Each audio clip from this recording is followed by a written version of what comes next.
try this thing again, see if it works this time. I will say that for those of you who come to the second service, how many of you notice that the headset works every week on the second service? Which has led many people to say that maybe some of us have a certain frequency on our phone that interferes with it. And so as David said yesterday, sometimes when it says silence your devices, sometimes the best way to silence it is to turn it off. Now I know that everybody can't just turn it off. You just heard there that again. And so you say, but it's on silent, but if you get a text message or if something comes through, it will still the system. And so we'll just continue working it. Let me just say this. If it doesn't bother you, it's not going to bother me. So we're going to try to leave it on the entire time. Okay, today we want to talk about the fact that Jesus has had lunch or dinner. We're not exactly sure which meal it was. But how many of us remember whose house it was? It was whose house? Simon's house. Okay, we'll talk about that in just a minute. And in the process, Simon thinks he's got him in a spot where he says, I got you now. I have got you now. I'm going to prove that you're not only a holy man, you're not only not a prophet, you're not a holy man, but you are a liar. I have got you now. If he keeps it up, Stephen will turn it off. And so now Jesus wants to talk about, here he is, this man is trying to accuse him, and Jesus says this is the perfect opportunity to teach on forgiveness. The best time for us to deal with forgiving others is when someone is attacking us. Think about that just for a second. The best time to think about forgiveness, I'm turning it off, is when the mic doesn't work.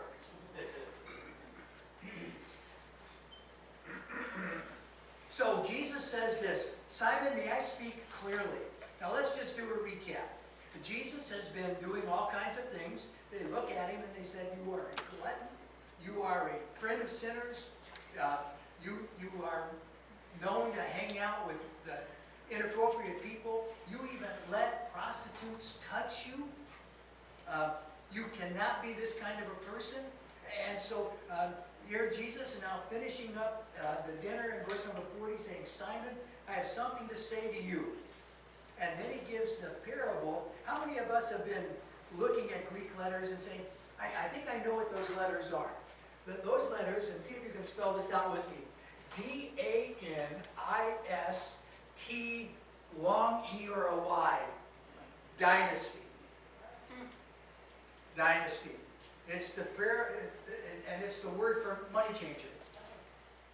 And so he says, let's do the parable of the dynasty. And so begin reading with me in verse number 41. Jesus now says, let me talk to you. He says, say it, teacher. Let's hear that. Let's hear this confession. Excuse me. And Jesus goes on to say, a certain money lender had two debtors. One owed 500 denarii and the other 50. When neither could pay, he canceled debts of both. Now, Simon, which one of them will love him more? Now, this is not what Simon is expecting. Simon is expecting him to say, you know, you're right. You caught me. I didn't know that she was that kind of a woman. If I was really a prophet, according to all the Old Testament passages, I should have known. And yet, he gives us talk about a denarii. Now, how many of us are familiar with a denarii? A denarii was the normal pay for one day for the normal agricultural field work. We find that in Matthew chapter 20, verse number 2. It says that this one man owed 500 days of pay. The other one owed 50 days of pay. Now, in the Jewish calendar of 28 months, that means one owed 18 months or a year and a half. That's not just, you know, we've been hearing a lot about taxes and the new tax breaks, and, you know, I just always loved that one that came out that the IRS said, how much money did you make? Send it in. And so that's one of the new tax laws that's coming out. But this is not how much you get to keep after taxes. This means every denarii that you made, you have to give away for a full year and a half with nothing left to live on. So in other words, you are in such debt that for a year and a half you will have no income. And the other one for about 18 months. It's a little bit plus or minus, depending on, whether it is a 28-day calendar or like our calendar with leap days and all those other things. Now, a denarii, if you think about it, was about a day's wage. Now, the national average of minimum wage in the United States is $7.25. In California, it's $12 an hour. So a denarii for the 500 person would be between $36,000 and $60,000 current. And so it would have been similar. It may not have been that big of a number, but that's the size of the number we're talking about. So the first one that owed the 500 denarii owed between, in our way of looking at money, between $36,000 and $60,000. The other one that owed 50 denarii owed between $3,000 and $6,000. Both of them, I would say, is a large number. I don't know about you, but $6,000 to me is a lot of money. $3,000 to me is a lot of money. $60,000 would be unpayable. I don't know about you. I'm sure many of you could just, I could write a check for $60,000.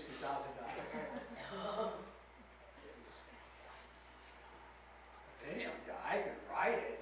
Okay. So the question, he says, this one, and I think Simon, being a Pharisee, is a numbers guy. And so he's got to know, one owed more money than they could ever pay back. The other one, if they're a day laborer, $6,000 for a day laborer also means what? Unpayable.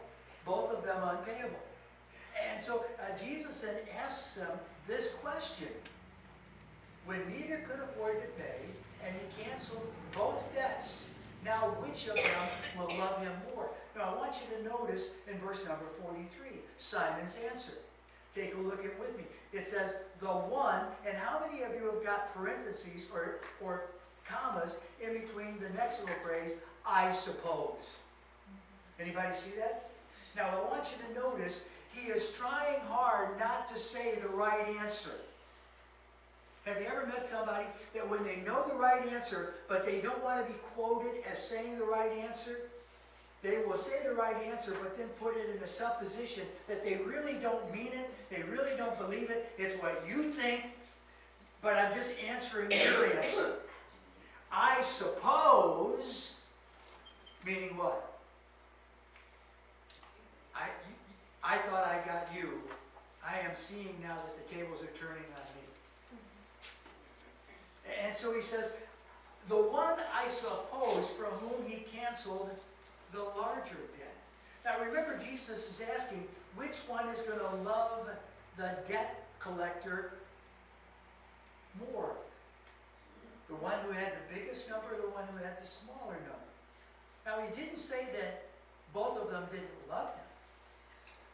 Didn't say that both of them didn't appreciate it. Didn't say that one loved and one hated. But he says one is going to love. Now, this word here for love is very unusual. Because when he says which one is going to, when they could not pay, which one's going to love him, the concept of this word here for love is agapeo. And when you say, how many of us know that agape means to do something good for someone who needs to have it done? Yeah, love is an action. And agapeo is the realization of how big the action is. It literally means this word, appreciation. How many of us, and so if we read it that way, it could say this, and when they could not pay and he canceled both debts, which one do you think will appreciate what has been done more? Not that this one is going to love him more than this one. How many of you say, oh, I love you more than you. No, I love you more than you love me. No, I love you. Or, the kids will argue, Mom loves you more than me. No, Mom loves me more than you. And so these two debt collectors are not sitting there arguing between themselves saying, I love him more. No, I don't. I love him more because he forgave me. He's saying, which one's going to appreciate what has been done for them more? And naturally, the more you owe, the more opportunity and indebtedness you have, and the more potential appreciation, hear me, you ought to have. Just because we have been forgiven much does not mean we appreciate much. And so Simon says, I suppose the one who would cancel the larger debt. And then it says, and then Jesus said to him, I noticed, and then Jesus said to him, meaning he says to Simon, you're right. You figured it out. This is not that hard of a puzzle. You judged correctly. Now I want you to notice, then Jesus, turning his eyes to the woman, he says to Simon. Now Jesus does this a lot in the New Testament. A lot of times in the New Testament, I'm going to look at Aaron, and I'm going to look at Aaron, and I'm talking to Aaron, and all of a sudden I'm going to be looking at David, but I'm still talking to Aaron, right? We have done that. And so Jesus turns his eyes to the woman. Now what has the woman been doing? She has been crying. She has taken the moistness of her tears and put the fluid onto Jesus' dry, dirty feet, which creates wet tears on dry dust, creates mud. And she is wiping the mud off of his feet with her hair. In fact, Pastor Darrell came up to me last week and he said, Jesus' feet are filthy, her hair is filthy, but the only dirty one is Simon. That's insight right there. Turning to the woman, Jesus says to Simon, do you see this woman? Do you see this woman? Do you see this woman? Now, the answer is, of course he can see that woman, but he doesn't see that woman the way Jesus sees that. How many of us see people from a distorted lens? You know what that means? He has already prejudged this woman as a what? Is a sinner, and as we pointed out last week, that word for sinner meaning that she is involved in sexual immorality. And in their culture, they had different degrees of sin. If you were a thief, you were a sinner, but you were this little bit of a sinner. And if you were this little bit. But if you were a prostitute, and how many times do we read in Proverbs about the prostitute woman over and over and over again? And that is just symbolic of the way in which sin is so tempting, that just like the eyes and the perfume and the lips of the prostitute can just pull you right in, temptation and sin can pull you right in. And so he is saying that, do you see this woman? And Simon still sees her as what? The prostitute. And Jesus sees her as what? The redeemed woman. And they're both looking at the same person, but neither of them are seeing the same thing. Jesus is looking at her through the eyes of grace.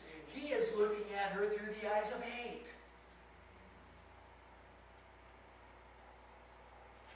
Notice he says, do you see this woman? And he doesn't pause for Simon to answer.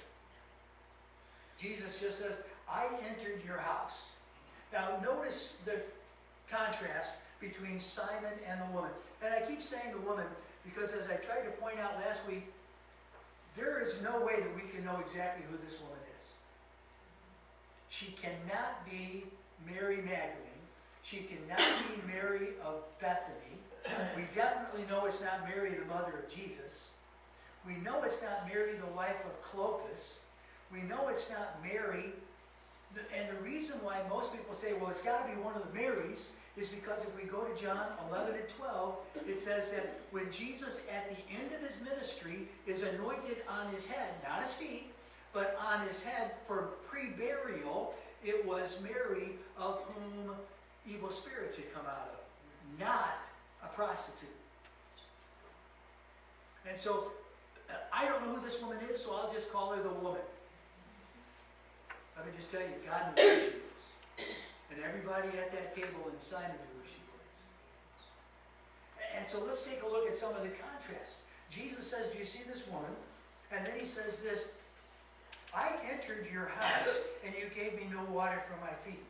Now let me just say that this was such a common courtesy that it would have been a complete slap in the face not to have given water for the feet.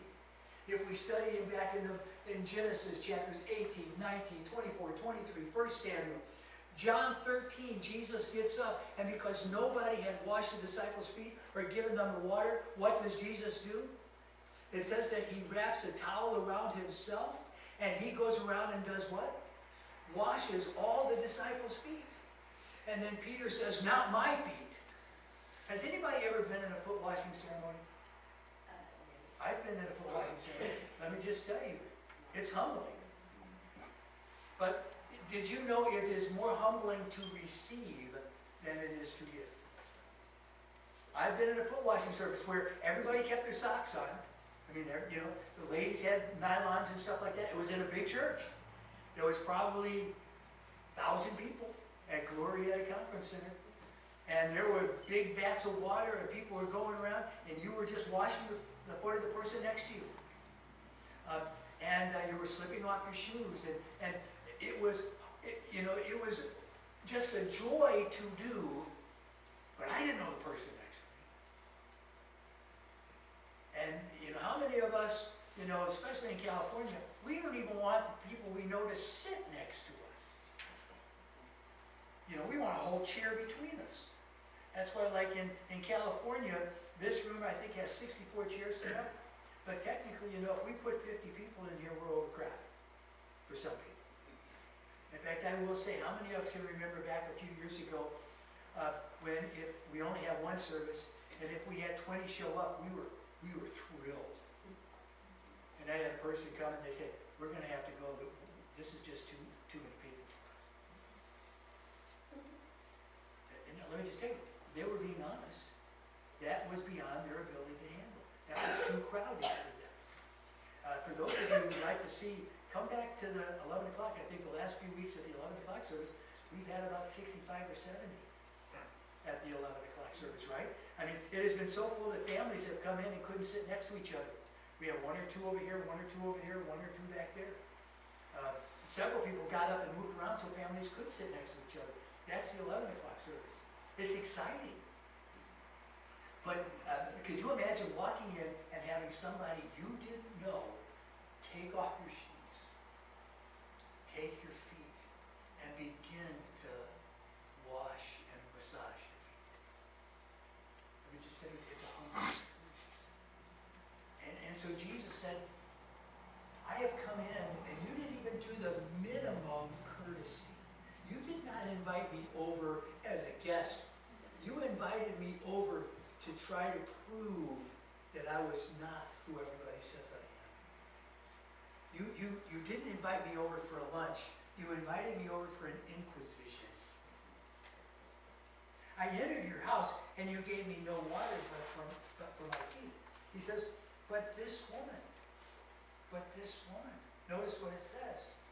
But she wet my feet with her tears and wiped them with her hair. It was absolutely the right thing to do that any time somebody came in, you greeted them with a holy kiss. If the person was a rabbi, you would kiss them on the hand. If you were a rabbi and they were a rabbi, or you were a Pharisee and they were a Pharisee, you would kiss each other on the cheek. So the normal thing is if you invited him over as thinking he was either a rabbi or a rabboni, the thing is you would kiss them on the hand. And if they were a Pharisee with another Pharisee or a Pharisee with another rabbi, you would kiss each other on the cheek, showing a sign of equal act. But he says, you didn't give me anything. At least Judas gave him a false kiss. This guy didn't even care enough to give him any water or any greeting, any kiss. He says, you didn't even give me the water or even a kiss. But from the time I came in, she is not stopped. She cannot stop. Simon failed completely because he had already had a predetermined idea of who Jesus was, and he already had a predetermined idea of who she was, and he was not about to change. You are not going to convince me to change. There's an old Chinese proverb that says, a man convinced against his will is a man unconvinced still. And the only way for this to happen, for these kinds of changes to happen, is if God does the changing. Now the question that we would have to ask is, why could Simon not change? What was going on? Why was he a failure? In order to see that, let's go back and begin in verse number 29. Jesus in verse 28 says, of those born of women, there is none greater than John the Baptist. And 29 might be in parentheses. Is yours in parentheses? It says, when all the people heard this, and the tax gatherers too, they declared the glory of God. That means sinners were seeing that there's hope for me.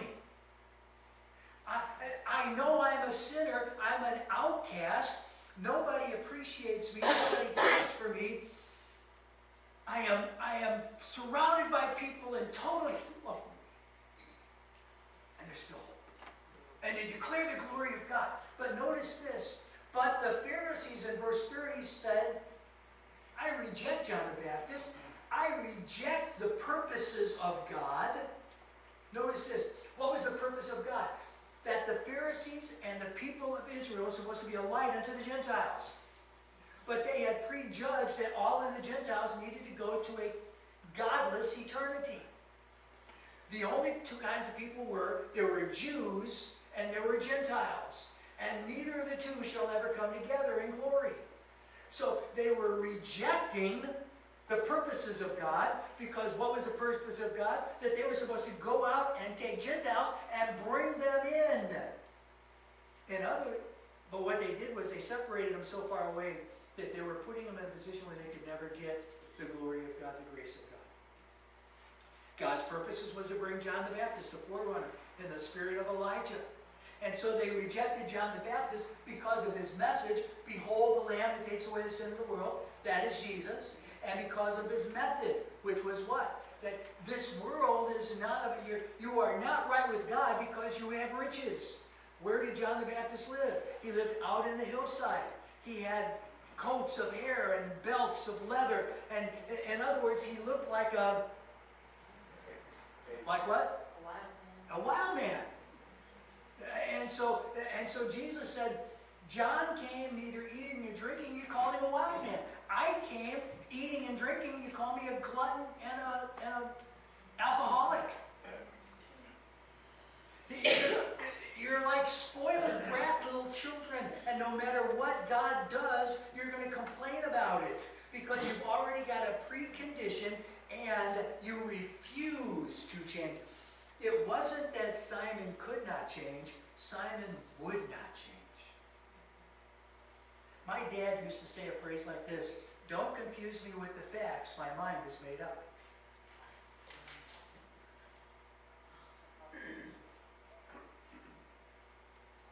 Notice the extraordinary behavior of both of these two people. The extraordinary behavior. Simon has invited him over to ridicule him and to have an inquisition of him, to catch him in what he thinks is a lie so he can publicly disgrace him. That's extraordinary behavior for a Pharisee. She comes in, cannot stop crying, cannot stop wiping his feet, anoints him. Remember the stone casket? Anybody remember the name of the stone casket? It's called an alabastion, or an alabaster jar.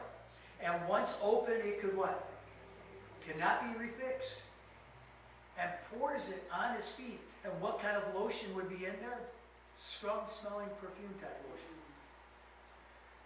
And so she gave the tools of the trade of a prostitute. Her lips, her eyes, her hair, her perfume. And said, that was the woman I was. And I just give it all to Jesus. That's extraordinary behavior. Jesus goes on to say this, therefore, let me say something here. Therefore, verse number 47, therefore I tell you. Now, this is a very strong phrase. He is not saying, let me make a suggestion. Therefore, I indict you. You see, didn't Simon think he was about to indict Jesus? And who is the one now under indictment? Therefore I indict you. Her sins. Notice, Jesus did not say that she was guiltless. In order for anyone to get saved, they've got to confess that they are a sinner. Therefore, her sins. Now I want you to notice, therefore her sins, which were huge, which were many. She is the 500 denarii indebtor. Therefore her sins, which are many, I want you to notice, are forgiven. Now, we're going to discover that Jesus is going to say forgiven in past tense language, meaning they have already been forgiven. That means before she ever cried, before she ever wet her feet, before she ever poured out the alabaster on, before she did any of that, she had already been saved. She does not get saved by what she did. She was saved, which caused her to do what she did. Please catch that. Yes. Her actions were evidence that she knew she had been forgiven. It was not her way of buying her salvation. She had been forgiven. Let's go back. The question, do you see this woman? Do you see this woman? Do you recognize that her behavior is a sign of one of those who have been the great debtor? And this word here that says, which one of them has been released, literally that word is which one's been graced. You see, in order for us, for our debt to be canceled, God's got to put his grace on my sin. And my debt was so big, your debt was so big. And you might say, well, I've never done this sin. I don't care if you've only done a $3,000 sin or if you've done a $60,000 sin. We are all sinners. So Jesus is not trying to differentiate. And there are some sins that, let's just face it, even after we get saved, if we've done a sin, we might still have to go to jail. There are still consequences. So it doesn't matter if it's a $60,000 sin or a $3,000 sin. Both of them are beyond your ability, my ability to pay. I owed a debt I could not pay. And he paid a debt he did not owe. And that's how we get graced. And then the response ought to be gratitude. Which one is going to appreciate it more? Now, when we can continue to sin after we know the price that was paid, it shows the amount of gratitude. Or it shows the lack of discipleship. I had someone ask me a question this week. Could somebody get saved and not actually know and respond and grow for 30, 40, 50 years after they get saved? I said, yes. The problem is not when did they get saved, but why didn't they get discipled? Now, some people think they get saved. You know what that means? They get up feeling real guilty about the sins that they've committed. Anybody ever heard of a guy by the name of Judas Iscariot? It says that he had, some versions of the Bible says he repented and took the money back. But that word there for repent does not mean changed his mind. Just that he felt bad for what he did. A better translation of that phrase is he had remorse. He wanted Jesus out of the way, but he didn't want him to die by crucifixion.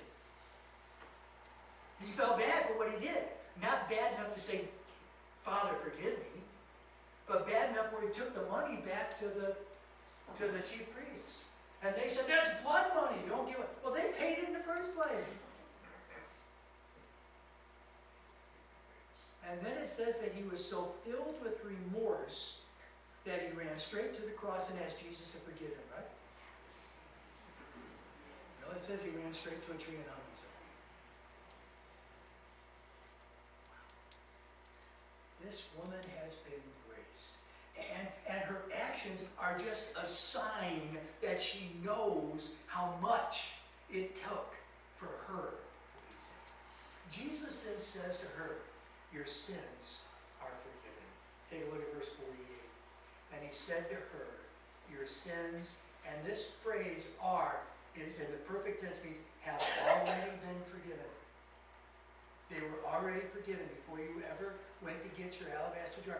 That means somewhere between the time of that morning when she was identified twice in verses 37 and 39 that she is a sinner, somewhere between the time of getting up that morning and before she got to the place where Jesus was, she had already said, this is the only way that I can be right with God, through this man. Now, did she know the full theology of salvation, the soteriology? Jesus hasn't even gone to the cross yet. But Jesus said, you are already forgiven. She did not earn her forgiveness, but show me your belief by what you do. And that's exactly what Jesus is going to say. Because whom the Son sets free is what? Has already been freed indeed. And so when we go back, what do we know about what's happening here? And then the little parable of the dynasty. Last night or early that morning, this woman was a sinner. But sometime between hearing that Jesus was there and pouring out her love, her sins had already been forgiven. Look at verse number 49. Then those who were at the table with him began to say amongst themselves, who is this that he even forgives sins? Now, the question there is not who thinks he can forgive sins, but they are saying, we really believe this guy can forgive sins. Who is he? Who is he? In order for that woman to go from being this yesterday to being this right now, something is special about that guy. Only somebody special. Who is it that could do that? At this particular time, things are changing. Jesus is saying your sins have been forgiven, and he looks at her and he says, your faith. We are always called and saved by God. We respond and we show the attitude of gratitude by faith. By faith. By faith. You have been saved. Your faith has showed you are saved. And then he says, Irene. Go in peace. Now, why would Jesus tell her to go in peace? Because she's no longer a welcome woman in this household. She may no longer be a welcome woman in this community.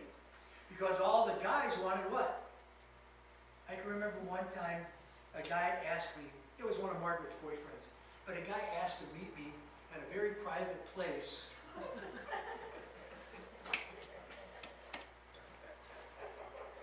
He does not. So one of Margaret's boyfriends asked to meet me at a very private place. And the reason he wanted to meet me at that place at that time is because he wanted to shoot me. And so I showed up at that place, and he showed up at that place, and coincidentally, there were people all over that place at a time when nobody should have been there. So the first question you might have to ask is, why would he want to shoot me? Because he was going out with this street prostitute and was regularly getting relieved through her. And through our ministry there in Texas, she got saved and she said, I'm not doing that anymore. So the only response was, well, let's just shoot the guy who told her how to get right with God and stop that bad behavior. This woman's not going to be popular in this town anymore. This woman is not going to be popular in Simon's house anymore. Because remember, they would regularly invite the riffraff to come in and watch. Who is the only one now uncomfortable in this setting? Simon. Whose house is it? Simon's. So as Pastor Darrell would say, Jesus' feet, filthy. Her hair, filthy. Jesus completely clean. Her completely clean. The only one still dirty and knows it. Simon. Don't be surprised when you walk right with God and the people around you try to make you feel uncomfortable. And when that happens, the only right thing you need to hear is Jesus whispering into your spirit, go with peace. Be at peace. But you know, sometimes it's not just the Simons that causes us to have this lack of peace. What would happen if this woman kept reminding herself, I'm nothing but a prostitute, I'm nothing but a prostitute, I'm nothing but a prostitute, I'm nothing but a prostitute. Did you know that sometimes your worst enemy is your memory of your yesterday? You know, when Jesus says go at peace, he is not just saying don't let the Simons of this world get you down, but don't let the you in your memory get you down. The Bible leaves us open-ended. It just stops right here and goes to chapter 8. My questions of this text is, what do you think will happen to Simon? Do you think he'll repent? Do you think he'll just keep on believing that Jesus is just friend of tax collectors and sinners have nothing to do with that guy? He's not a holy man. This is just trick show. You just watch. He'll go back to turning tricks in a week. Jesus is not. What happened to my L? Emmanuel. Shouldn't there be an L at the end of that? Jesus is not Emmanuel. The L got raptured. Yeah, the L got saved. All right, now catch this. The Bible does not say what happens at the end of this episode. Now my question is, what about your innocence? No matter how you were when you came in, you could have came in knowing that there was sins in your life. You could have come in knowing that there were problems in your life. You could have come in being in disagreement with people and out of sorts with your work or out of sorts with your neighbor. The question no longer is how did you come in, but whether or not you're going to get on the pathway that goes to peace. Because what would Jesus want you to lead with? Go in peace. Let's pray together. Father, as we come to the end of chapter 7, help us to anticipate what you're going to teach us next week. But Lord, before we can even get into next week, help us to come to grips with the amount of debt we owe if we have never asked you to be our Savior. It is insurmountable. If we have never heard you whisper our name in saving grace, graced us with your Son. Help us to stop looking at the debt we owe and taking a look at the Son of God who can completely get us out of debt. By faith, in your call, we can be free indeed. But Father, many of us have been had our debt paid off and we still play with sin. We pretend like we don't know that we're doing it. We pretend like it's only a $3,000 debt. It's not a $60,000 debt. Father, I would pray that we would have the same attitude of gratitude that this woman had. Take the very tools that caused us to fall into sin and just hand them over to you and say, I don't want this anymore. And Father, help us to discover that you will give us a spirit that says we don't want that anymore.